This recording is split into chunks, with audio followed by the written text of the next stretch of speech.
Imagine a world where the secrets of flight, magnetism, precision engineering, and mechanical automation were mastered not in the laboratories of the 19th or 20th centuries, but thousands of years earlier, by civilizations we often dismiss as primitive.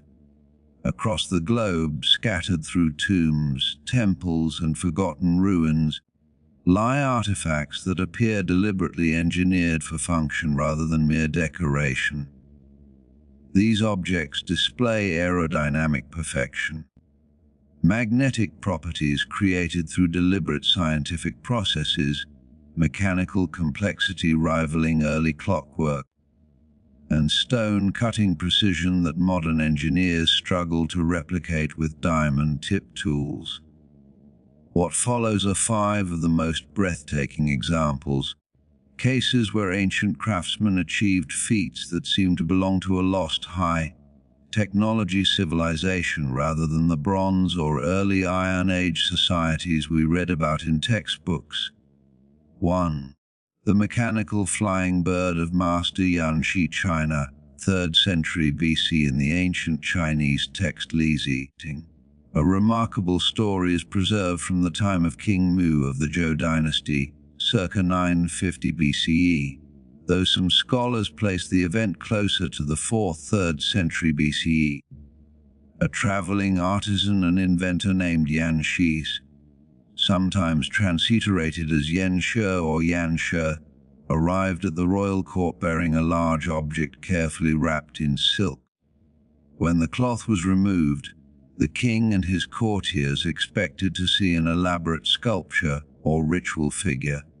Instead, they beheld a life-sized artificial bird constructed entirely from wood, leather, and bamboo, so exquisitely crafted that chroniclers wrote it looked as though it lived and breathed.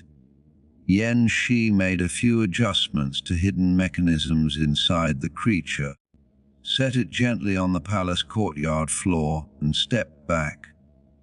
To the astonishment of everyone present, the wooden bird spread its wings, rose smoothly into the air under its own power, circled the courtyard several times while maintaining perfect stability, adjusted its wing angles mid-flight to bank and turn, and finally descended in a controlled landing exactly where it began.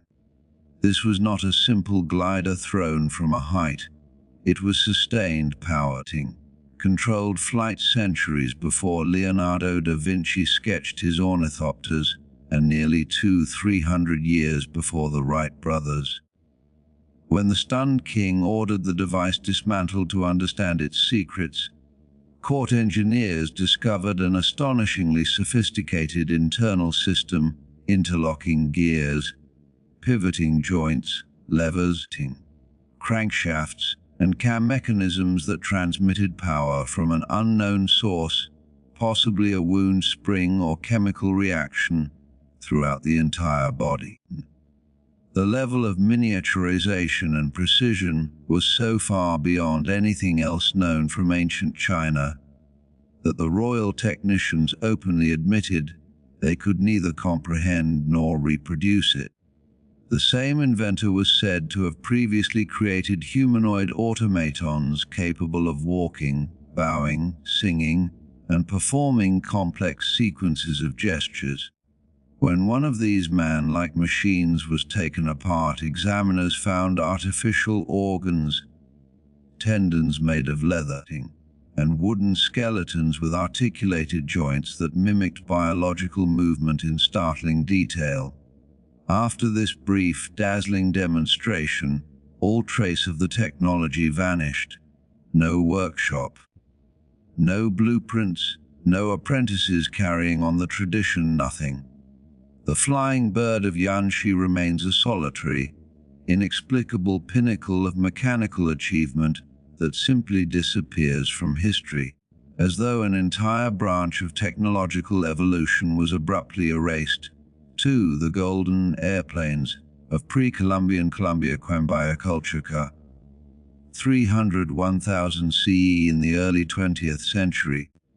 tomb looters working in the mountains of Colombia recovered hundreds of exquisite gold artifacts belonging to the Quimbaya, sometimes spelled Kimbaya or Quimbaya civilization.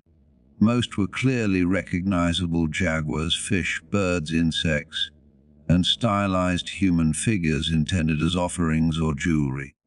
Yet among these were roughly a dozen small golden objects, usually 2-6 cm long, that looked like nothing in nature or regional mythology.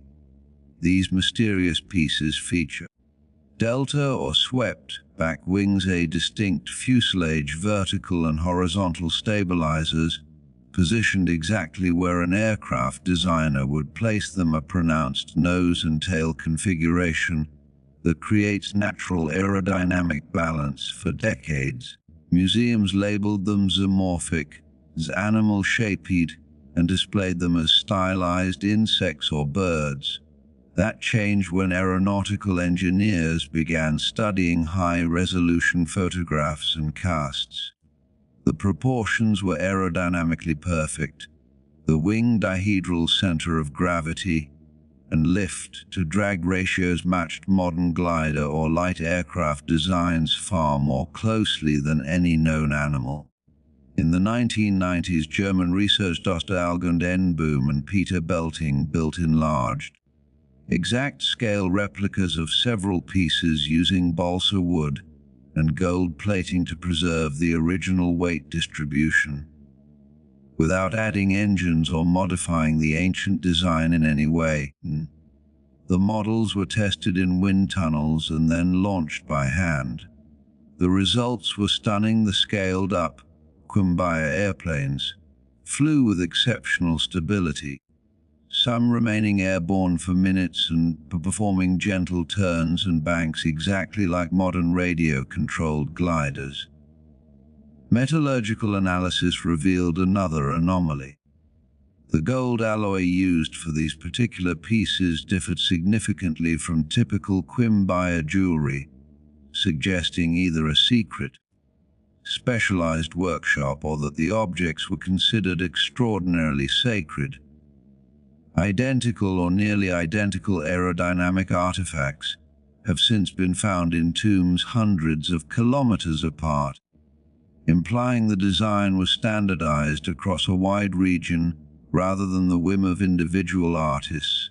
To this day, no legend, no myth, and no artistic tradition from ancient Colombia explains why craftsmen were casting gold objects that only make sense as scale models of flying machines.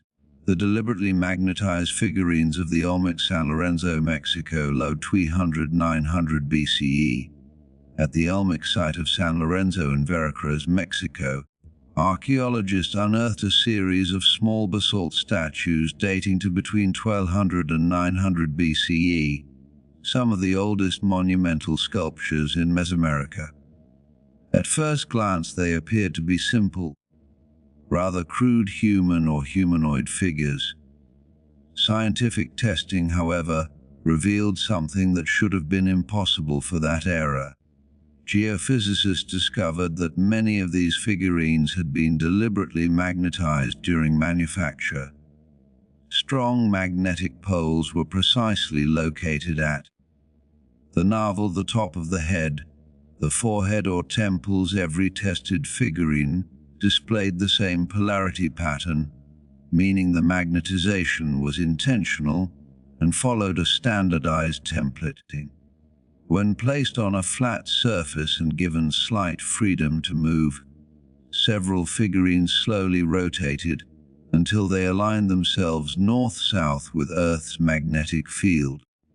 Behaving like primitive compasses nearly 2,000 years before the Chinese lodestone compass appears in historical records.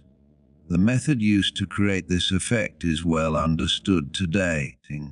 The basalt was heated to a high temperature and then cooled while aligned within a strong magnetic field, possibly created by lodestones or lightning strikes.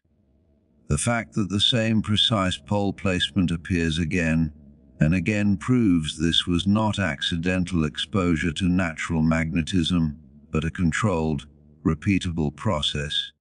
Yet the Olmec left no written language, no diagrams, and no tools that explain how or why they mastered magnetism at such an early date, long before any other known civilization on Earth. 4. Petricorn 07 and the impossible drill marks of ancient Egypt. In 1883, pioneering Egyptologist Sir Flinders Petrie discovered a small granite core catalogued as Core No. 7 inside a drill hole in the Valley Temple near the Great Pyramid. What should have been an ordinary byproduct of ancient quarrying turned into one of the most controversial artifacts in Egyptology. Under magnification, the core revealed deep, perfectly spiral grooves cut into one of the hardest stones known, granite loaded with quartz crystals. The grooves descend at a consistent rate of 0.1 MiV per revolution, meaning the ancient drill was plunging into solid granite at roughly 500 times the rate achievable with copper or bronze tools and sand abrasive, the best technology officially available to the pyramid builders. Modern experiments attempting to replicate the core using accurate methods have failed to produce anything close. The pressure required to cut that deeply and cleanly would crush any known ancient drill bit, and the spiral is so uniform that the tool must have maintained constant high rotational speed and downward force without the slightest wobble. Microscopic analysis shows the quartz crystals were sliced cleanly rather than shattered or plucked out, something that typically requires ultrasonic or diamond-tip tooling today. Similar cores and identical spiral drill marks have been documented at Agurab Giza, Abu Sir, and other Old Kingdom sites, proving this was not a one-off anomaly, but a widespread capability. The inescapable conclusion reached by many engineers is that the ancient Egyptians had access to powered rotary tooling far beyond anything described in their own records. 5. The Serapeum of Saqqara 100-ton granite boxes machined to micron precision deep beneath the sands at Saqqara lies the Serapeum, a labyrinth of underground tunnels containing more than 24 enormous granite sarcophagi, each hewn from a single block quarried at Aswan nearly 800 km away. These boxes weigh 6,100 tons, with lids adding another 20-30 tons, yet they were maneuvered through tunnels so narrow that even modern contractors using cranes and hydraulic rams would hesitate.